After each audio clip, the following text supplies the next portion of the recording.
The Alabama State Hornets, the reigning national champions over the last 3 seasons. The Hornets have now won 4 national titles in the last 4 seasons. And on top of that, 10 straight SWAC championship titles. It's been a journey. Joseph Cooley did exactly what he visioned, turning this program into a juggernaut, and he did just that. Not only with scheme and discipline, but recruiting some of the best players in the country that have now gone on to have NFL careers. He's coached Heisman Trophy winners, first round draft picks, Ncaa Award winners, Chuck Bednarik Award winners, Doak Walker Award winners. And now he's in that discussion for one of the greatest coaches in the history of college football. There's no question about that. When he came to Alabama State, everybody was suspect. They didn't know anything about him. But over these last 11 seasons, it's been a great thing to see. So there goes that Sugar Bowl trophy, adding more to our trophy room. And there goes the national title, that beautiful crystal ball that needs to make a comeback, in my opinion. And there it is, the 3-in-a-row plaque. We're going to hang that high. And then on top of that, 67 straight wins. We have not lost a game since that national championship blowout to LSU all the way back in season 6. So, a season to believe. There is no question about that. 14-0 once again, taking home that natty. Dan Finnerty had the single greatest season in the history of Alabama State football, one to remember forever. Well over 4,000 yards, well over 40 touchdowns passed. No doubt he deserved to win that Heisman Trophy. But now, as we get ready for season 12, we have a big announcement to make. This might shock you, but I think this is the right time for Joseph Cooley to make that move. So coming up, this is season 12. This will be Joseph Cooley's last season as the head coach of the Alabama State football team. He believes that he has nothing else to accomplish at this school. And at this point, he is just straight dominating the college football world. When asked on this decision and why he is choosing to leave, he simply just said, "I'm just tired of whooping everybody's ass." So now you see the numbers. 67 straight wins, 10 conference championships, 4 national titles. We never lost a game on national television. And on top of that, we've never lost to our rivals.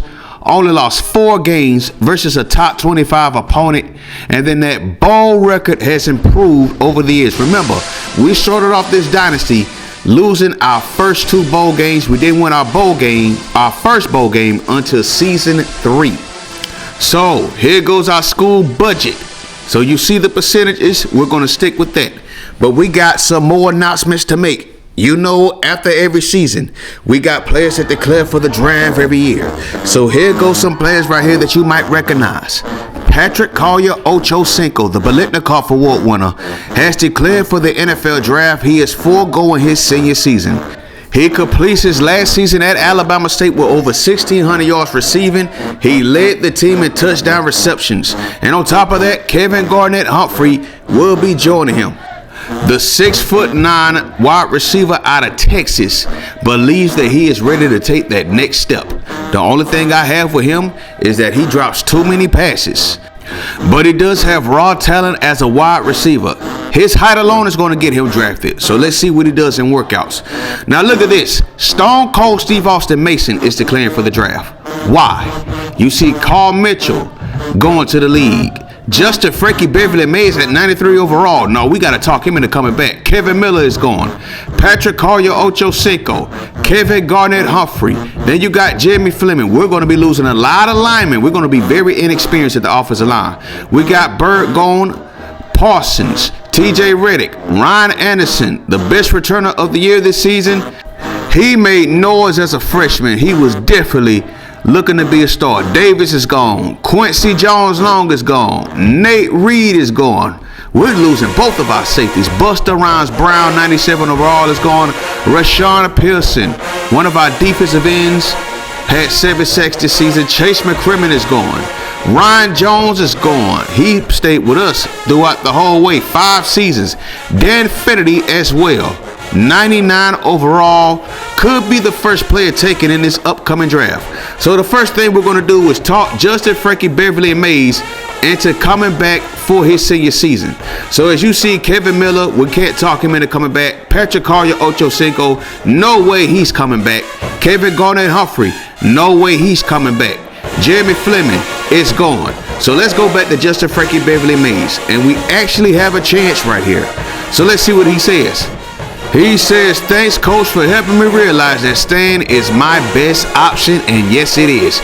We want him to be the #1 running back off that board in that NFL draft next season. Stone Cold Steve Austin Mason, you're not getting drafted at 87 overall, and you're just a redshirt sophomore. Now, you have been making noise since you stepped on campus, after you got redshirted, that is. But no doubt your best option is to stay. And there it is right there. We got both of our running backs coming back for 1 more year. So with that being said, we're going to be very deep at the running back spot. So let's go into recruiting. Jason Parks, the 5-star blue chip out of Bloomfield, Michigan, is coming in a 6'9", 190-pound wide receiver. Another blue chip at wide receiver. He's a #2 wide receiver in the country as well.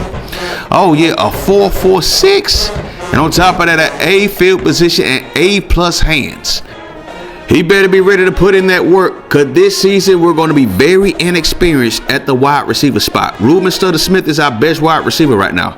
Tim Rice from up there in Massachusetts, the New England area, coming all the way down to Alabama to play college football. 6'3", 292. Look at that. Good potential, poor discipline though. We'll keep an eye out on him. But in week 3, we kick it up. We got Will Foster coming in, the #1 tight end in the country from Baldwin, Mississippi. Mississippi has been one of our best pipelines. There's no doubt about that. 4'6", 40, and on top of that, he's a balanced tight end. Good potential, average discipline, and some good hands and some good field awareness.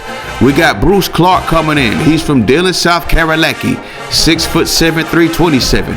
Look at that, A+ field awareness, and look at those bench and squat number. That's crazy. From La Mesa, California comes Gavin Hill. And yeah, doesn't have the best field awareness, has good hands, good potential, all we care about. Carl Nicholas coming in from Michigan as well. So yeah, this is going to be a very deep wide receiver depth chart, just like running back. But the thing is, we have a lot of players that don't have any or little experience. And then we got Chance Weber coming in, or Weber, however you say it. Hilton Head Island, South Carolina. Is that an actual town in South Carolina? That's absolutely crazy. So we go to week 4. We got Eric Beck coming in, another wide receiver, man. We are deep now at wide receiver. We probably don't have to recruit another wide receiver for the next 2 years. A 4.33 time, and on top of that, he's from Baldwin, New York. Then we got Matt Rapid Forte coming in, all the way from Brooklyn, Ohio. There's a Brooklyn, Ohio? Okay. A running back. Sam Sergeant Slaughter coming in as a JUCO. Now, he is listed as an athlete, but he looks like he's either a quarterback or a running back. And then last week, we got another Elite 11 quarterback in Tucker Green coming in from South Carolina as well. Valencia Heights to be more precise. And he has a nice arm, pass accuracies, kind of questionable, but we'll work on that. He will be redshirted. So here goes the class. We got the #2 wide receiver coming in, Jason Parks. Will Foster coming in from Baldwin, Mississippi, #1 tight end. Pete Frank, we got him during the season. Defensive tackle. Matthew Owens, got him coming in. We got him in season. Matt Rapid Forte, #24 running back in the country. We could put anybody at running back at Alabama State and they gonna thrive. Tucker Green coming in, #11 quarterback in the country. Tim Rice is coming in all the way from Massachusetts, ranked as a #14 tackle. From, that looks like Michigan, that's #5 wide receiver in the country, called Nicholas. Gavin Hill, another wide receiver coming in from California. Sam Sergeant Slaughter, the #4 athlete in the country. Now, we got plans for him for season 12. Be on the lookout for that. Bruce Wayne Clark, #6 tackle in the country, is coming in. Another 4-star. Eric Beck, all the way from Baldwin, New York is coming in. Chance Weber coming in from South Carolina. And then you have Ben Quick, who we got in season. That's our only Alabama recruit in this class. That is absolutely nuts. So as you see here, we did not crack the top 10, but we do have the number 12 class in the country, led by the 2 5-stars in Jason Parks and Will Foster. And please believe we're going to be utilizing some of these players very soon. Texas Southern comes in at number 45. That's not bad considering what they have been doing. They did finish the season at 5-6 though. The MEAC champions come in at 49. The Hampton Pirates looking to add on to their success. Howard Bison, number 58 class in the country, followed by the Southern Jaguars at 59. Alcorn State, number 62, finally now on probation, but they're still looking to turn things around. They went 4-7 last season. Grambling, the Tigers are turning things around. They went 8-4 this past season after going 0-11 the previous season. Arkansas Pine Bluff comes in at 81. Then you got North Carolina A&T coming in at 84, and then followed by our arch nemesis, the Alabama A&M Bulldogs, coming in at 85 with 3 3-stars. So then you have Norfolk State coming in at 91, 12 2-stars. Bethune-Cookman, 2 3-stars, number 96 class in the country. Florida A&M right behind them, not too far at 100. Prairie View A&M coming in with 14 2-stars for the 102 class in the country, my bad. 107 comes to South Carolina State Bulldogs. They're looking to bounce back. They had a terrible season last season. Mississippi Valley State only won 1 game. Jackson State comes in with the 113 class in the country. Went 8-4 last season. Delaware State looking to turn things around, 5-6, 114 class in the country. And the Tennessee State Tigers, the only team that's on probation, has the worst class in the country. 3-8, 1-6. Very contrast to what they're doing in real life right now. Shout out to Eddie George and the crew. Well, that's it for that. Thank you for watching. Peace.